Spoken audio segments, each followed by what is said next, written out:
Halo teman-teman, selamat datang di podcast Suara dari Ruang Kelas. Podcast ini akan membahas berbagai isu seputar kehidupan sekolah. Bersama saya Stefania Zenita Hejo dan saya Valentin Patricia. Hari ini kami akan membahas topik yang sangat penting, yaitu bullying. Bully adalah salah satu masalah yang sering terjadi di lingkungan sekolah kita. Kita sudah mengundang beberapa siswa yang akan berbagi cerita pengalaman mereka tentang bullying. Mari kita sapa mereka terlebih dahulu. Halo, saya Farel Gung sebagai narasumber pembuli. Halo, saya Fedela Kadamnaden, saya sebagai korban bully. Saya sebagai saksi bully. Selamat datang di podcast kami hari ini.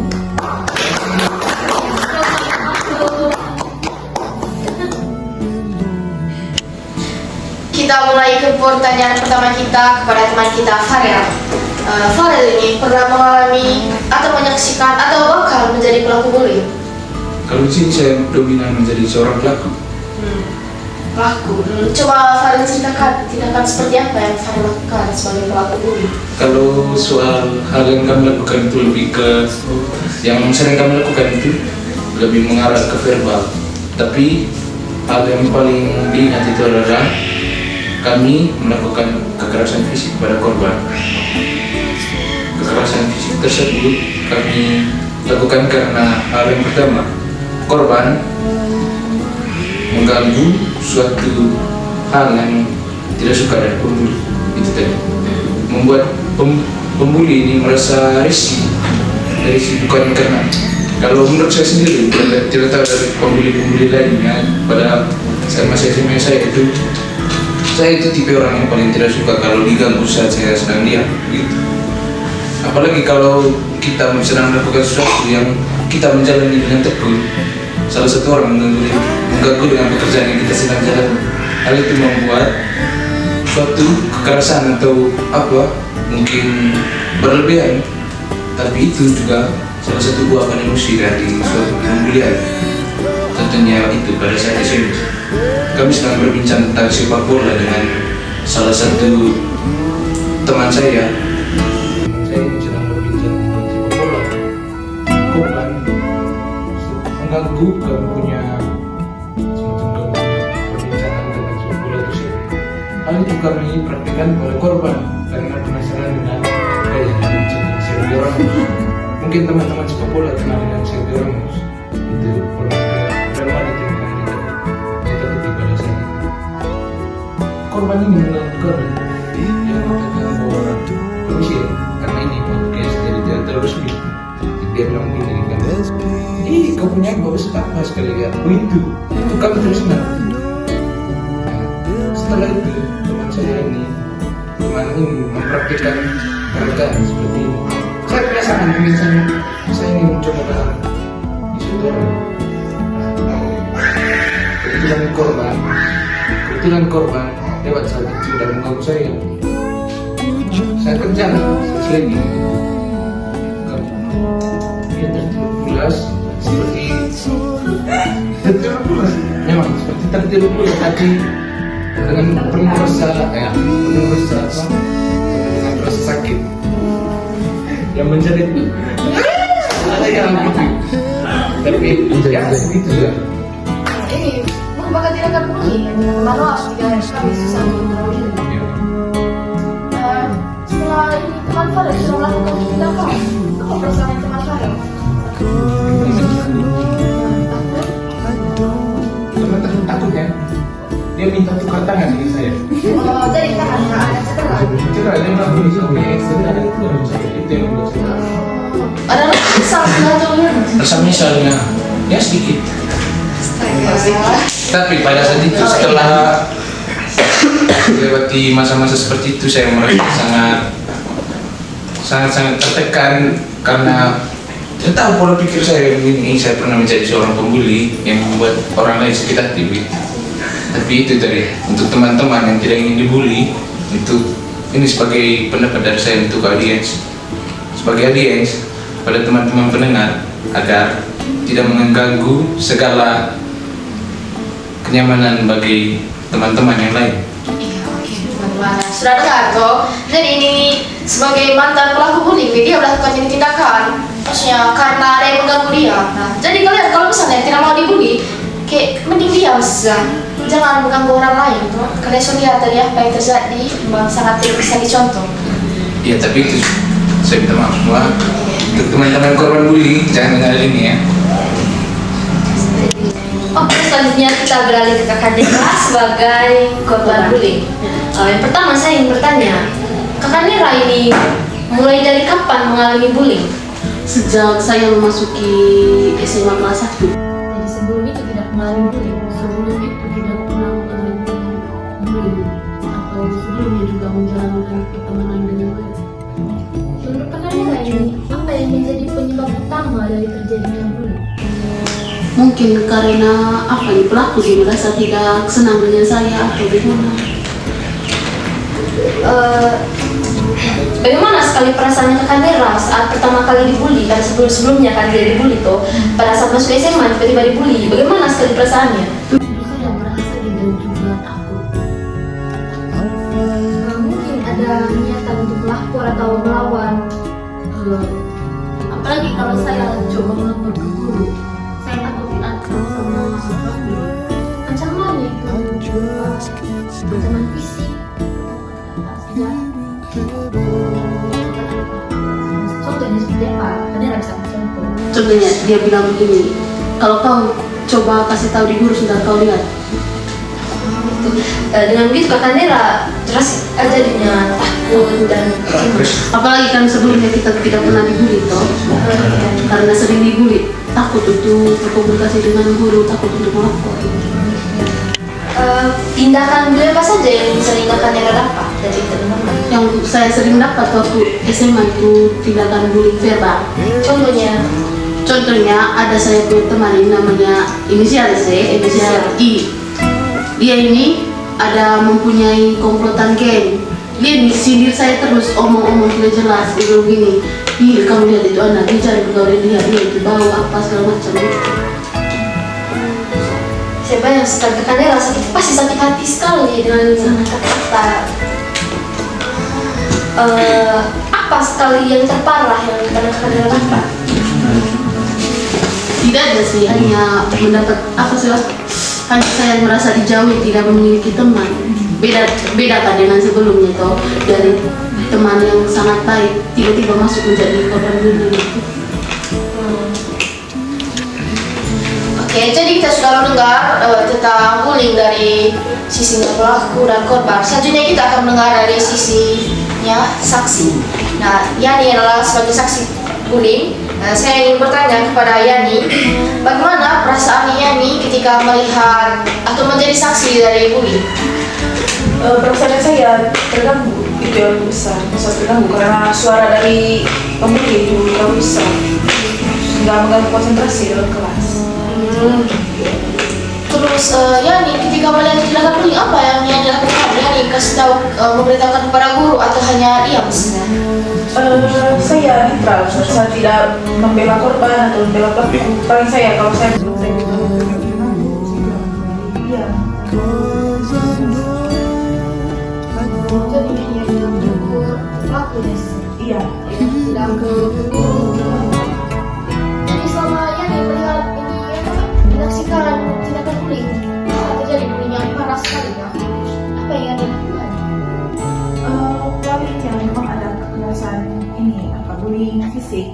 Kalau bullying verbal sudah terlalu biasa itu ada bullying fisik, tapi itu dari saya pemilih ya, karena itu bukan urusan saya, itu juga bukan saya korban, bukan saya pelaku, selagi itu tidak mengaku saya ya saat biasa. Jadi Yani memilih itu netral ya, karena itu juga pasti mengganggu. Bagaimana lagi kan tidak ada urusan yang bikin kita Yani ya. Takut juga kalau misalnya lapor, takut terganggu dari sekolah. Jadi teman-teman kita sudah mendengar cerita dari saksi pembulian. Nah selanjutnya ini kami akan memberikan 3 pertanyaan diskusi untuk teman-teman. Nah yang pertama itu, menurut kalian mengapa tindakan bullying sering terjadi di lingkungan sekolah? Kalau dasarnya itu yang pertama dari korban bullying dari pembuli. Ada pembuli yang begini suka mengganggu tapi tidak pernah diganggu. Kemudian diam, tunggu diganggu baru membuli. Pada intinya begini, sebelum kita mengganggu orang lain, apakah kita bisa menerima apa alasannya yang akan kita terima?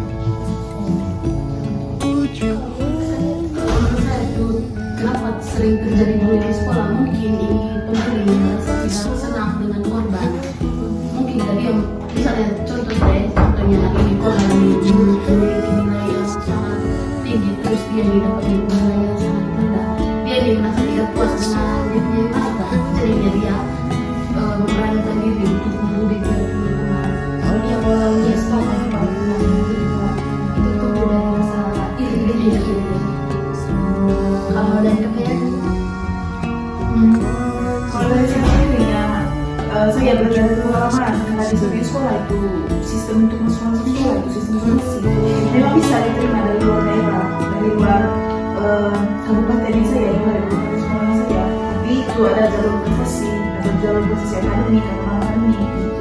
Nah mungkin karena misi, mungkin gaya pakaiannya antar kampung dan kota berbeda, banyak hal yang membedakan dan kampung, sehingga pas satu kelas walaupun ada anak kota di kampung, maka saya kan kalau ini berpuasa kita berwobrol, pintar mereka yang sebenarnya kalau di berpuasa di kelas dari kalau di kayak mereka diskriminasi Karena ada jadi memang sering terjadi di sekolah karena ada perbedaan-perbedaan. iya dan perbedaan. Lalu yang pertanyaan yang kedua ini, ada apa bully untuk korban dari saksi? Dampak dari pelaku ya, pasti ada sanksi tertentu, baik dari orang tua korban, orang tua membuli, karena pasti ada hal yang tidak diinginkan, ada hal yang tidak diinginkan. Dampak bully korbannya mungkin kita tidak tahu tuh, korban bisa depresi, bisa juga memikirkan pemilu. Kalau dampak menjadi sih ya, saya belajar dari saya menjadi orang yang acuh, saya menjadi orang yang egois dan saya tidak menghilangkan nilai yang lain. Kalian terakhir tuh, apa sih tips untuk mengatasi bullying? Silakan coba selain itu. Kalau dari saya tipsnya vakum dan juga vakum berbaur lah, baik kebiasaan dari korban, usahakan bisa untuk berbaur dengan apa yang diinginkan oleh pembuli. Bukan seperti apa, bukan kita melebih-lebihkan, mengubah hal yang tidak baik, ada hal yang untuk pembuli ingin merubah suatu kekurangan dari ini si korban, karena korban ini dikasih tahu baik-baik tidak bisa,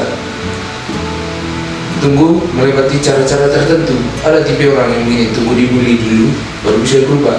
Itu juga korban bisa belajar, pembuli juga bisa belajar dari apa yang dia lakukan. Jadi tindakan untuk mengurangi pembulian di sekolah ya. Iya. Yang pertama-tama itu jelas kita melakukan sosialisasi yang dibully. Iya. Yang kedua juga menyebarkan poster stop bullying. Jadi kalau menurut saya pribadi itu kita harus menanamkan rasa empati, dari dalam dirinya kita. Bahwa kita harus menganggap bahwa kita ini sama, kita tidak beda. Jadi kita punya orang tua juga kan semula yang dari kampung, cuma karena kita lahir sana, kita di kota. Jadi kita harus menganggap rasa empati dan rasa solidaritas dengan sama kita. Kalau soal orang kampung tadi kayak ini, karena itu juga kembali lagi ke pembuli. Belum tentu juga pembuli hanya dari kota saja. Ada juga pembuli yang dari kampung, tapi dominan. Ya. Tapi yang dari kampung ini tadi pasti tidak terima jika pembuli dari kota bully dia lebih dari apa yang dia inginkan. Iya. Di situ dia akan merasakan bahwa dia adalah sebagai korban. Padahal yang sebenarnya ini adalah kesalahan dari dia sendiri. Gitu tadi. Contohnya, dulu di Manggarai mempunyai suatu budaya seperti begini. Kita kalau lihat orang kota, saya bilang begini, kota, apa. Tapi mereka tidak pikir apa yang dipikirkan oleh anak setempat. Hal itu memicu berbagai konflik pikiran maupun dari tindakan. Oke, teman-teman, itu sudah dari berbagai diskusi. Sebelum kita lanjut ke diskusi lainnya, kita akan memutar sebuah film pendek tentang contoh tindakan bullying. Mari kita saksikan sama-sama. Setiap hari aku merasa beberapa sekolah, teman-teman selalu memilihku, memanggil dengan jelas dia berhitam karena dari keras dan hitam. Mereka selalu mengaku dengan kata bodoh, hitam, dan miskin. Karena aku tidak peduli mengenai mereka, hanya aku selalu berpikir apa yang salah diriku. Nilai maksimum untuk fungsi objektif 5. Dulu juga saya memilih sebagai anak kelas, tapi dia tidak tahu kenapa menjadi seperti ini di sekolah. Aku selalu merasa ketakutan ketika di sekolah, mereka selalu menjadi kecil. Emang kenapa kamu bisa betul? Pergi ke sekarang. Kamu kenapa ini? Itu sering dia ngomong di kelas. Dulu aku adalah anak yang selalu negatif. Orang tuaku selalu support apa yang aku lakukan di sekolah maupun di luar sekolah. Tetapi setiap aku di sekolah, aku selalu mendapat hubungan baik dengan temanku. Saat inilah beberapa tindakan setiap hari. Mereka sekolah yang menjadikan aku seperti ini, menjadi anak yang bandel dan malas. Hei, Nino. Ya bu, tidak ada teman yang ingin main denganku. Semua mengaku sebagai anak yang bodoh atau miskin. Sekolah selalu menjadi penjara bagiku. Aku selalu menangis ketika sampai di rumah dan selalu bertanya kenapa aku seperti ini. Di sosial media pun mereka mengaku sebagai anak yang temanku. Hidupku sendiri berguna. Mereka semua yang mengerti apa yang aku rasakan. Silakan kalau Nino. Mohon maaf, anak ibu anak kelas. Sebelumnya dari sekolah, benar-benar kita boleh datang ke sekolah. Oke, kita telah menonton video tentang tindakan bullying. Setelah menonton video tersebut, apa yang teman-teman rasakan? Saya rasakan adalah keterauman dari seorang korban. Hal ini juga dapat mengubah pikiran serta merubah pembuli menjadi lebih dewasa. Jujur setelah saya nonton video ini tadi, saya merasa teringat lagi ke masa lalu saya di mana saya disiksa dan dijauhi oleh teman-teman. Itu juga sesuai dengan pengalamannya. Kalau saya sendiri sampai video yang tadi itu saya merasa bahwa saya suka sekali karena saya bisa mudah bukan seperti ini. Kita sudah melihat video tindakan bullying dan kita sudah melakukan pertanyaan. Selanjutnya, untuk memahami dampak bullying, kita akan menonton video testimonial atau video tindakan bullying yang sesungguhnya. Mari kita nonton sama-sama videonya. Check it out.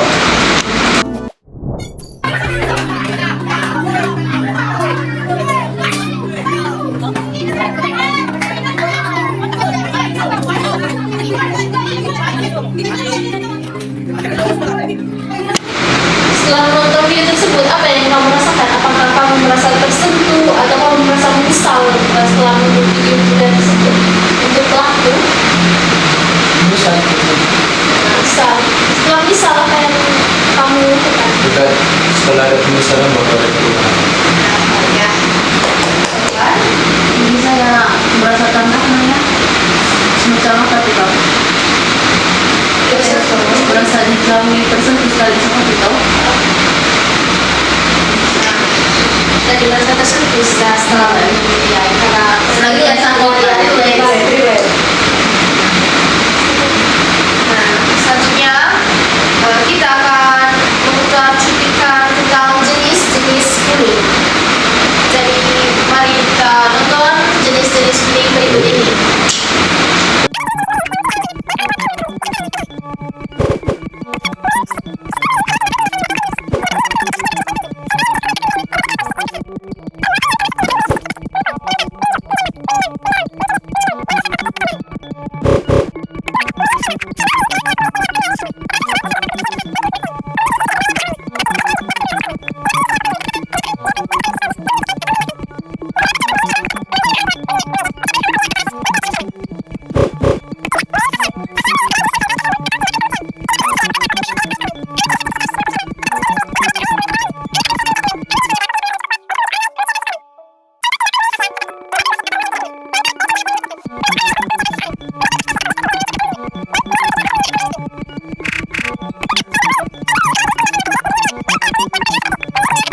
saya dari sekolah saya dulu gitu, itu mengarah ke verbal, WK-nya, bullying verbal. Fisik ada. Fisik jarang. Cyberbullying. Saya bingung, kadang-kadang sekedar menyindir. Sama. Jadi bullying verbal. Secara psikologis. Dari perbincangan podcast pada hari ini tentang bullying dari sisi pelaku, korban dan juga saksi, kita bisa melihat bahwa bullying adalah masalah kompleks yang berdampak buruk bagi semua pihak yang terlibat. Kita semua memiliki peran yang sangat penting untuk menciptakan lingkungan yang aman dan juga bebas bullying. Mulai dari diri sendiri yang bisa dijadikan teman yang baik untuk sesama.